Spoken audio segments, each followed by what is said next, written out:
Welcome to naturally.co. Today I'm going to do a quick little craft. They are beads made out of paper. So what I do is I use my old magazines. What I do is just get the most colorful photos that you have. I do have a paper slicer, but you can use a scissors as well. So what you're going to do is create triangles with your paper. So how thick the bottom of the triangle is how big your bead is going to be. So I have these tiny little ones here that I use a toothpick for, and I cut them pretty small. And then you can go with a bigger one, and I use a straw for those. So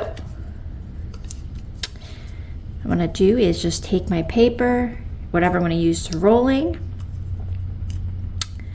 I'm just going to roll it so it's nice and tight. And I got my Elmer's glue here. I buy in bulk, so I have to use a paintbrush when I do this. And then you're just going to glue it shut and then slide it off, and there's your paper bead. I used to make these with my nieces when they were little.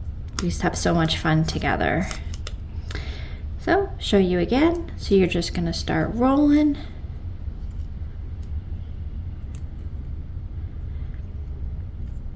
Little glue at the end. And there you go. And slide it off. Real simple, easy to do. And then depending on how big your bead is, you can use yarn to string them up. This would probably need sewing thread because it's so tiny, but there are your options. I hope you have fun with this as much as I do.